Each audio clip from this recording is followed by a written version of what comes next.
Time travel is a proven physical reality, but it only works in one direction. By traveling at extreme speeds or near massive gravitational fields, time literally stretches. The astronauts aboard the International Space Station are traveling into the future by tiny fractions of a second, orbiting at 17,500 miles per hour. But going backward is another story. The laws of physics appear to have locked that door.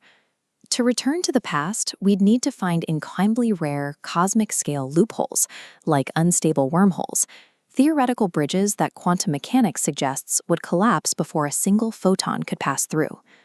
Even if we could build a stable bridge, logic itself protests. The grandfather paradox shows how backward travel breaks the rules of reality. If you prevent your grandparents from meeting, you are never born, meaning you can't exist to stop them in the first place. This chart shows the cosmological arrow of time. Notice the large red arrow pointing strictly to the right. This represents entropy, the physical law that disorder always increases over time. The physical universe moves in only one direction. While our bodies are bound by this arrow of entropy, our minds are built for simulation. We experience mental friction when we use our consciousness to travel where the universe doesn't allow our bodies to go. We call this temporal anchoring, mentally living in a past coordinate of regret or trauma while our physical selves are dragged forward. We do the same thing in reverse through chronic anxiety, future sprinting. The brain attempts to solve problems in a future coordinate that hasn't physically occurred yet, trying to force the next frame of the movie to appear before the projector is ready. We suffer because our mental focus is constantly out of sync with the physical, forward flow of time. We treat ourselves as helpless passengers on a one-way track, but modern physics suggests this track is just one way to view a much larger structure. Albert Einstein completely changed our understanding of this structure when he proved space and time are fused into a four-dimensional fabric called spacetime. This leads to the block universe theory. We view time like a movie projector, flipping frame by frame, but Einstein suggests the universe is the entire film reel. The past and future are simply different coordinates in a solid object existing simultaneously. This perspective introduces a massive philosophical problem. If the entire script is already printed on the reel, do our individual choices actually matter? The answer might lie in how we navigate this map. We often experience this navigation as a gut feeling, a sudden physical resonance that alerts us to a specific path on the reel. Think of a major crossroads, a career choice in 1996.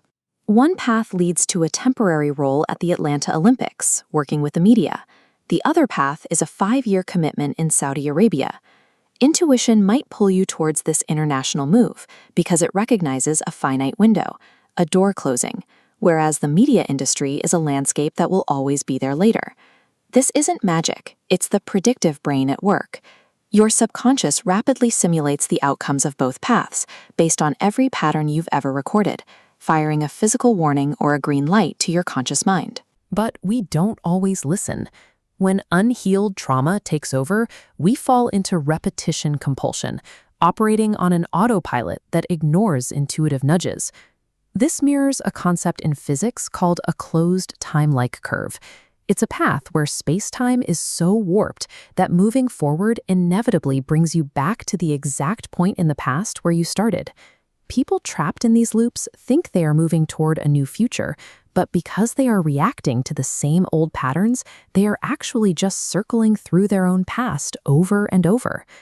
To break that cycle, we have to look at compatibilism, the idea that while the universe provides the map, you are still the navigator holding the steering wheel. This is supported by the many worlds interpretation. In this view, every choice causes the universe to branch. One version of you takes path A, and another takes path B. Both exist simultaneously within the block. This is where the observer effect from quantum mechanics becomes a tool for change. In physics, a wave of possibilities only collapses into a single physical reality when it is consciously observed. When you bring conscious awareness to a repeating toxic loop, you stop the autopilot. By observing the pattern instead of just living it, you force the wave function to collapse onto a new branch of the timeline. This requires shifting your perspective to what we call the vertical axis. If the movie of your life is the horizontal flow of events, The vertical axis is the perspective of the observer, the one who stands outside the frames to choose which path to follow. You change your destination by stopping the horizontal race into the past or future and dropping into a state of deep, unmoving presence. From this vertical vantage point, you can finally see the different tracks and calmly choose a new one. Staying in that vertical space is difficult because modern life is engineered to pull us back into a reactive, linear panic. Notifications and constant distractions trigger a survival mode that keeps us sprinting along the horizontal track.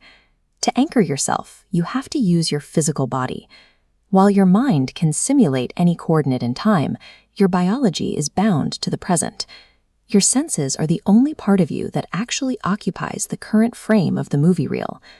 You can use the 5-5-5 rule as a circuit breaker for anxiety. Stop and name 5 things you can see, 5 you can hear, and 5 you can feel. This forces your consciousness out of a simulated future and back into the physical environment you actually inhabit. It's also vital to protect the first 30 minutes of your day. When you wake up, your brain is transitioning through alpha and theta states, the exact observer states where you are most connected to that vertical axis. Checking your phone instantly hijacks that window, forcing you back into reactive mode. The core truth of the block universe is that you cannot permanently ruin your timeline. Every possibility is already there, patiently waiting for you to find a moment of calm, drop into the present coordinate, and intentionally choose your next track.